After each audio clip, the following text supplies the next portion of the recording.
Hi there, you're watching It's Not Fake, your one-stop show from Monday to Friday that gets you the critical analysis of the 5 top stories of the day. Let's get started with today's headlines. Ladakh में back foot पर चीन, गलवान झड़प के 20 दिन बाद 2 kilometre पीछे हटी चीन की सेना, लेकिन गहराई वाले इलाकों में अब भी मौजूद हैं बख्तरबंद गाड़ियां। कोरोना पर सामने आया नया दावा, 32 देशों के 239 वैज्ञानिकों ने कहा हवा से भी फैल सकता है कोरोना। WHO से नए दिशा निर्देश की मांग। लगातार कोरोना मामले की बढ़ती संख्या को देखते हुए राज्यों ने बदली गाइडलाइंस। महाराष्ट्र के औरंगाबाद में 10 जुलाई से 18 जुलाई तक फिर से लॉकडाउन। ICMR ने कहा देश में अब तक 1 करोड़ से ज्यादा लोगों का हुआ टेस्ट। कानपुर शूटआउट के चौथे दिन भी गैंगस्टर विकास दुबे की तलाश जारी। गैंगस्टर के संपर्क में था चौबेपुर थाना। स्टाफ और कॉल डिटेल से सामने आई बात। और कुवैत में अप्रवासी कोटा विधेयक के मसौदे को मिली मंजूरी। 8 लाख भारतीयों पर मंडराया देश छोड़ने का खतरा। विधेयक में अन्य विदेशी नागरिक भी शामिल।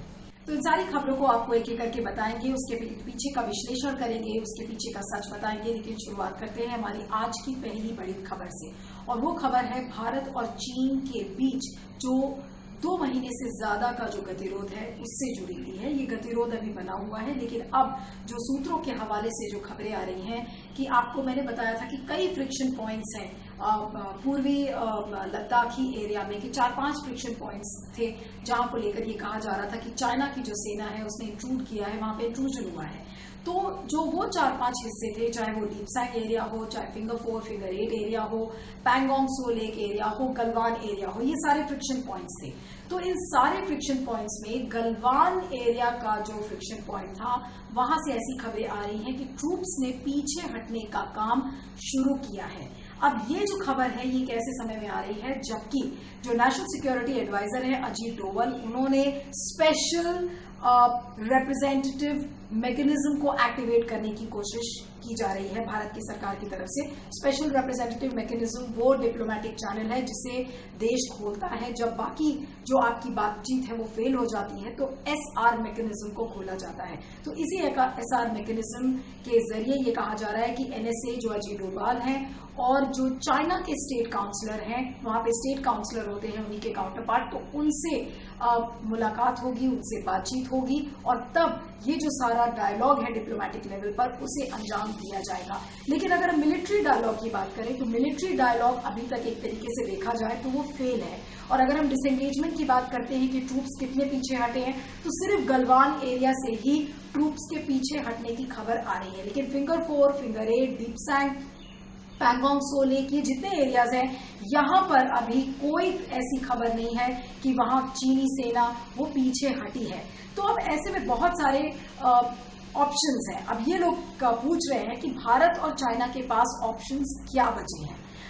जो मिलिट्री कमांडर लेवल की टॉक्स थी वो सक्सीड नहीं की है, वो फेल हो चुकी है। अब डिप्लोमेटिक लेवल का जो डायलॉग है वो कहां तक जाता है, इसका क्या शेप होगा, ये आने वाले दिनों में पता चलेगा। लेकिन जो भारत की सरकार ने जो हाल फिलहाल जो एक्शंस लिए हैं कि जो 59 चाइनीज एप्स थे उनको बैन कर दिया गया है। चाइनीज कंपनीज जो बिडिंग कर रही थी इंफ्रास्ट्रक्चर में, टेलीकॉम में, ये सारे जो सेक्टर्स में, उनको मना कर दिया है कि चाइनीज कंपनीज को बिडिंग करने में उनको हिस्सेदारी नहीं दी जाएगी, उनको अलाउ नहीं किया जाएगा कि वो बिडिंग करें। लेकिन इन तमाम जो प्रोसेसेस हैं इसका कोई बहुत ज्यादा फर्क नहीं पड़ रहा है। तो ऐसे में अब ऑप्शंस क्या है, आपके पास स्ट्रैटेजिक ऑप्शंस हैं। अब स्ट्रैटेजिक ऑप्शंस को कैसे कैलकुलेट करता है दोनों भारत और चाइना, ये देखने होगा। लेकिन जो इस समय सबसे महत्वपूर्ण बात है वो ये है कि चाइना ने पाकिस्तान को 4 आर्म्ड ड्रोन्स सप्लाई करने का निर्णय लिया है, क्योंकि उसे पाकिस्तान चाइना इकोनॉमिक कॉरिडोर है उसको बचाना है, आर्मी जो वहां की चाइना की जो नेवी है उसका एयरबेस बचाना है। तो इसी बीच उसने भारत को फोर्स कर दिया है। भारत अब मजबूर हो गया कि उसने अमेरिका से जो माले यानी कि MALE, that is medium altitude long endurance predator drones की मांग की है कि चाइना को टिट फॉर टैट करने के लिए चाइना का जो मुंहतोड़ जवाब देना है वो शायद इन मेल ड्रोन से किया जाएगा। तो जहां पर हम डिसएंगेजमेंट और पीछे हटने की हम बात कर रहे हैं, एक तरफ आप देखें तो सिर्फ गलवान एरिया में डिसएंगेजमेंट का प्रोसेस शुरू हुआ है। अब आगे ये पूरा शेप कैसे लेता है ये आने वाले दिनों में देखना होगा। इस पर आपका क्या फीडबैक है इस पर जरूर हमें लिखिएगा। हमारी दूसरी खबर कोरोना को लेकर है, जो कि एक नया दावा आज सामने आया है। 32 देशों से 239 साइंटिस्ट्स ने ये कहा है कि कोरोना हवा से फैल सकता है। ये एक नया दावा है और जिससे जो पूरे डायमेंशंस हैं इस समय कोरोना के ट्रीटमेंट को लेकर वो बदल सकते हैं।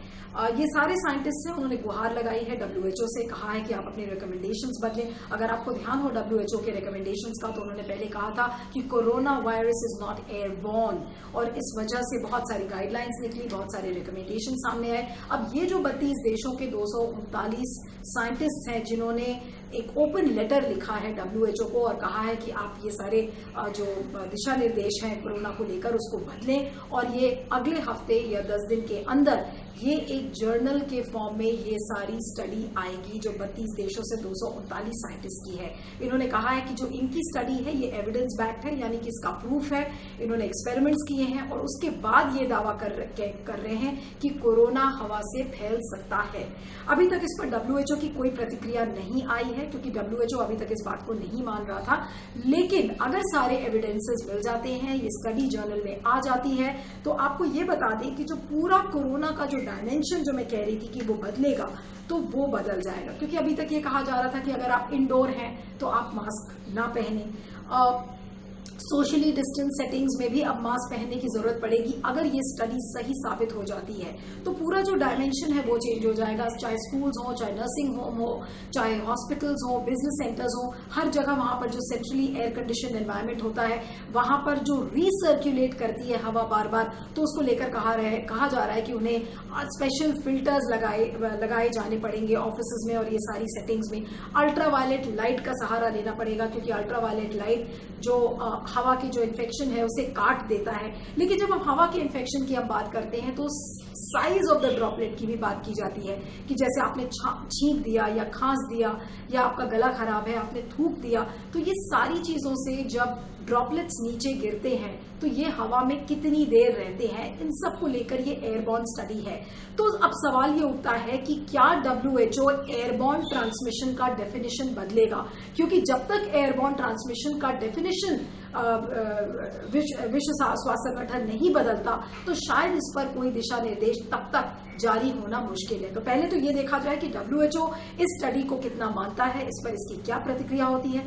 आगे फिर ये देखा जाए कि ये स्टडी क्या किसी बड़े इंटरनेशनल जर्नल में आती है, इसका क्या एम्पेरिकल एविडेंस है। इन सारी बातों पर आगे की जो पूरी स्टडी है और आगे की जो दिशा निर्देश है कोरोना को लेकर वो रहेगा। लेकिन इस समय बहुत सारी स्टडीज हैं जो अलग अलग पब्लिश हो रही हैं, अलग अलग साइंटिस्ट अलग अलग क्लेम कर रहे हैं। तो जब तक WHO एक गाइडलाइन नहीं जारी करता है तो उसे बाकी देश उसे तब तक फॉलो नहीं करेंगे। लेकिन ये बड़ा दावा है अपने आप में और जो पूरा डायमेंशन कोरोना का बदल सकता है। इस पर आपका क्या कहना है, इस पर फीडबैक दीजिएगा। हमारी तीसरी खबर भी कोरोना के अपडेट को लेकर है। पिछले 24 घंटे में 24,248 नए कोरोना के मामले रजिस्टर हुए हैं। मृतकों की संख्या 19,693 पहुंच गई है। और अगर हम भारत के पोजीशन की बात करें तो भारत ने रशिया को पिछाड़ दिया है और अब कोरोना इन्फेक्शन के मामले में भारत की पोजीशन नंबर 3 पर है। अब ऐसे में सवाल खड़ा होता है कि वैक्सीन कब आएगी, आगे का रास्ता क्या है। अभी स्ट्रैटेजी पे कोई क्लैरिटी नहीं है और वैक्सीन को लेकर भी महा कंफ्यूजन फैला हुआ है। अभी 3 दिन पहले जो ICMR ने एक लेटर वायरल किया, बलराम भार्गव के का वो लेटर था जिसमें कहा गया कि जो कोरोना की वैक्सीन है उसे 15 अगस्त तक हम लॉन्च करेंगे। जिसके बाद कई साइंटिस्ट ने, इंडियन अकेडमी ऑफ साइंटिस्ट के जो जितने साइंटिस्ट हैं उन्होंने कहा है कि आप इस तरीके से प्रेशर डालकर और अनरियलिस्टिक टाइमलाइंस रिसर्चर्स को नहीं दे सकते। क्योंकि अगर रियलिस्टिकली देखें, अगर वास्तविकता वैक्सीन के प्रोडक्शन की आप देखें तो किसी भी एक अच्छी वैक्सीन जो कि एक महामारी की वैक्सीन होती है उसे on an average 5 to 10 years लगते हैं। लेकिन अगर आपने वॉलंटियर्स बढ़ा दिए हैं, नंबर ऑफ क्लिनिकल ट्रायल्स भी आपने बढ़ाए हैं, तो भी जल्द से जल्द, जितनी भी जल्दी आप वैक्सीन की अगर एक्सपेक्टेशन कर रहे हैं तो 2021 के पहले कोरोना का वैक्सीन नहीं आएगा। इस लेटर की बहुत हंसी हो रही है। साइंटिस्ट अलग अलग जगह से लिख रहे हैं कि इस तरीके के अनरियलिस्टिक टाइमलाइंस आप साइंटिस्ट के ऊपर इस तरह से प्रेशर नहीं बना सकते। तो भले ही बलराम भार्गव का ये कहना हो कि ये लेटर इसलिए हमने वायरल किया ताकि वो रेड टेप को हटा सके, ब्यूरोक्रेटिक प्रोसेस को वो तेज कर सके, लेकिन वो एडमिनिस्ट्रेशन का मामला है। लेकिन आप उसे क्लिनिकल ट्रायल से उसका कंफ्यूजन क्यों हो रहा है? क्योंकि ऐसे में साइंटिस्ट के ऊपर प्रेशर आता है और साइंटिस्ट क्या प्रेशर में वाकई में एक सही क्लिनिकल जो वैक्सीन है वो दे पाएंगे। क्वालिटी को लेकर कॉम्प्रोमाइज हो सकता है। ऐसे अगर आप प्रेशर डालेंगे साइंटिस्ट और रिसर्चर्स के ऊपर तो वो क्वालिटी ना कॉम्प्रोमाइज हो, सही वैक्सीन आए, भले 6 महीने देर आए, ये ऑब्जेक्टिव होना चाहिए। तो इस लेटर वायरल होने के पीछे भले ही एक अच्छा इंटेंशन रहा हो और स्वास्थ्य मंत्रालय का भी एक ठीक ठाक इंटेंशन हो कि ठीक है हम ब्यूरोक्रेटिक रेक्टिविज्म को हटाने की एक मुहिम है, लेकिन साथ में जो गड़बड़ ये हो गई कि आपने अननेसेसरी प्रेशर साइंटिस्ट के ऊपर डाल दिया और अंडर प्रेशर कोई भी क्रिएटिविटी ठीक से काम नहीं करती, भले ही वो वैक्सीन की क्यों ना हो। इस पर आपका क्या सोचना है, फीडबैक जरूर दीजिएगा। हमारी चौथी खबर कानपुर शूटआउट को लेकर है। कानपुर शूटआउट में आपको ध्यान होगा कि विकास दुबे जो गैंगस्टर था वो उसके गांव पुलिस का एक जत्था पहुंचा और उस गैंगस्टर को पकड़ने के लिए, जिसमें कि 8 पुलिसकर्मी मारे गए, डीएसपी समेत। उसके बाद से जो जांच की प्रक्रिया है कानपुर शूटआउट के मामले में वो चल रही है। आज की जो खबर है वो ये है कि 3 ऐसे पुलिसकर्मियों को सस्पेंड किया गया है जिनको माना जा रहा है कि उन्होंने विकास दुबे को ये इंफॉर्मेशन लीक की थी, ये सूचना लीक की थी कि 50 पुलिसकर्मी बेकारू गांव पहुंच रहे हैं। अब आपको बता दें कि 115 पुलिसकर्मियों के कॉल रिकॉर्ड्स की छानबीन की गई है, जिसमें से ये 3 ऐसे पुलिसकर्मी थे जिनको आज सस्पेंड किया गया है। चौबेपुर पुलिस थाने के जो एसएचओ हैं उनको भी डिटेल किया गया है और अब एक ज्वाइंट पूछताछ की बात चल रही है। तो ऐसे में जो बड़े सवाल हैं वो आज भी बने हुए हैं कि क्या विकास दुबे की जो पूरी जानकारी थी उसे क्या राज्य से संरक्षण मिल रहा था, पूरे सिस्टम से संरक्षण मिल रहा था। ऐसी सोर्स बेस्ड खबरें आ रही है कि जो वहां का लोकल पावर स्टेशन था उसके एक एम्प्लॉय ने कहा है कि उसको ये किसी ने ऊपर से इंफॉर्मेशन और एक हिदायत दी थी कि आप पावर को ऑफ कर दीजिएगा जिस समय ये एम्बुश चल रहा है। तो अगर ये पावर को ऑफ करने की बात सही है तो इसका मतलब ये एक कॉन्स्पिरेसी थी और कॉन्स्पिरेसी के तहत इस पूरे वारदात को अंजाम दिया गया है। यानी कि विकास दुबे को इतना टाइम मिल गया था कि वो अपने जो रीइंफोर्समेंट्स हैं, चाहे वो पिस्टल गन्स हो, लाइव बॉम्ब्स हो, जिनकी खबरें आ रही हैं लाइव बॉम्ब्स उसके घर से मिले हैं, कार्ट्रिजेस मिली हैं और पिस्टल्स मिली हैं, तो ये सारी चीजें इकट्ठे करने का विकास दुबे को टाइम मिल गया। और इतना टाइम मिला कि जब तक पुलिस कर्मी उसको पकड़ने के लिए पहुंचे तो उसने सारे पुलिसकर्मियों को, जिसमें कि 8 पुलिसकर्मियों को उसने भून डाला, डीएसपी समेत। तो आज जो बड़े सवाल हैं कि जो बड़े बड़े दावे योगी सरकार करती है कि हम उत्तर प्रदेश उत्तम प्रदेश है और यहाँ पर गुंडाइज्म को हम बिल्कुल खत्म कर देंगे, तो इस वारदात ने आज योगी सरकार की पोल एक तरीके से खोल दी है। आज शिवसेना का जो माउथपीस है सामना, उसमें शिवसेना ने बिल्कुल खुलकर इस बात को लिखा है और कड़े शब्दों में लिखा है कि कहीं ऐसा ना हो, क्योंकि विकास दुबे इस समय भाग गया है, उसकी खोजबीन की जा रही है कि वो इस समय कहाँ पर है।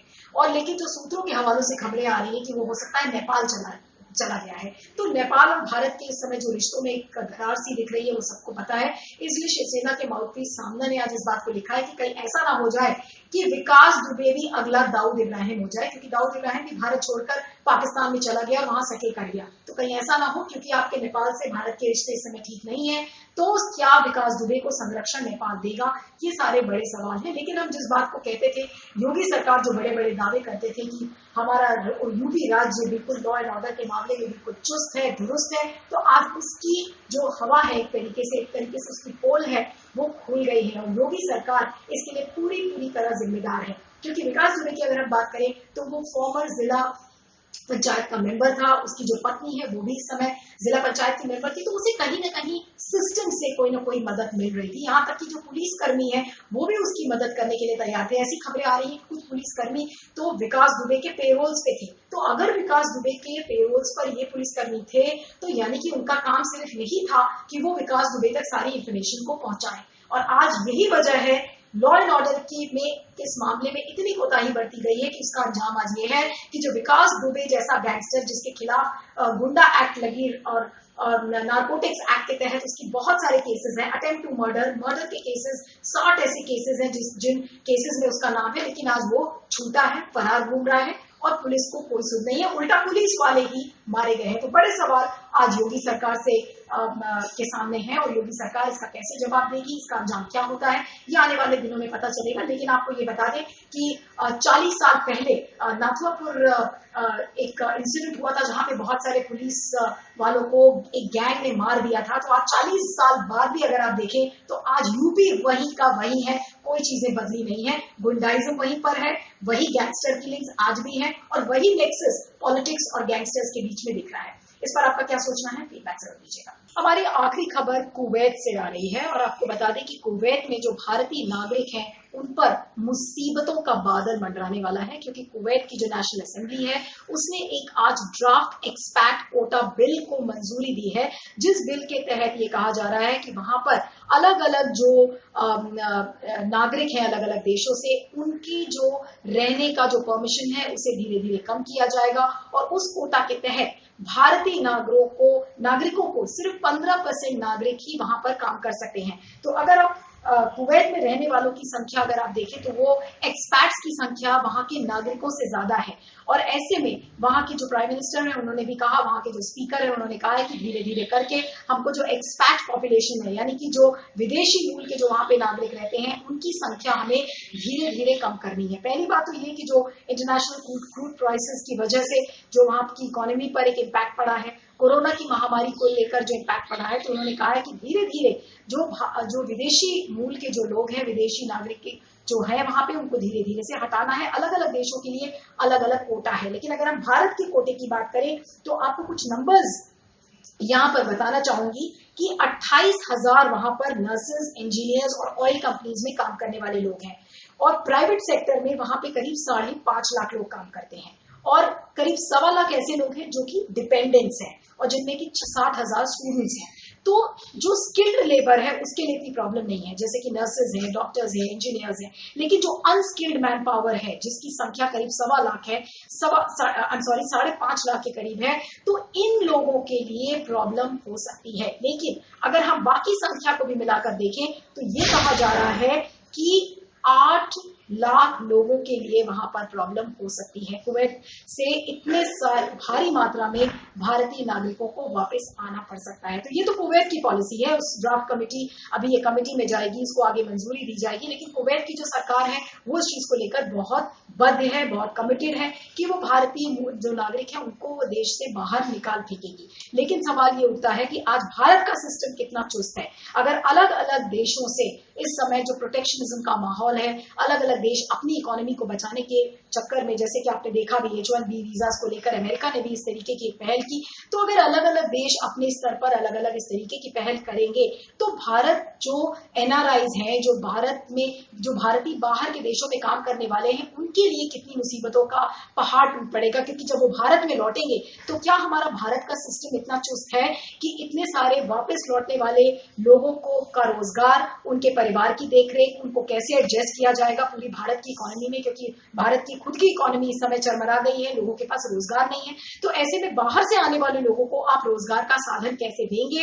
एक जो रिवर्स माइग्रेशन देखने को मिल रहा है उसके लिए क्या भारत की सरकार निपट रही है, कैसे निपटेगी, ये एक बड़ा सवाल है। लेकिन जो करंट सेटअप है, आपने गांव के मजदूरों को मनरेगा के तहत रोजगार देने की बात की है, बड़े रोजगार अभियान अलग अलग हमने देश में चलाए हैं, लेकिन जो बाहर के देशों से आने वाली जो जनता है, आप उसके लिए रोजगार का साधन कहां से जुटाएंगे? इस समय भारत की सरकार के पास इसको लेकर कोई ब्लूप्रिंट नहीं है। इस पर आपका क्या सोचना है जरूर लिखिएगा। इट्स नॉट फेक की 5 बड़ी खबरों में इतना ही। मेरा ट्विटर हैंडल @needu317, आप उस पर लिख सकते हैं। आपके स्क्रीन पर एक ईमेल आईडी फ्लैश कर रहा है, उस पर भी आप अपना मुझे फीडबैक दे सकते हैं। तो इट्स नॉट फेक की 5 बड़ी खबरों में इतना ही। See you tomorrow. Thank you so much.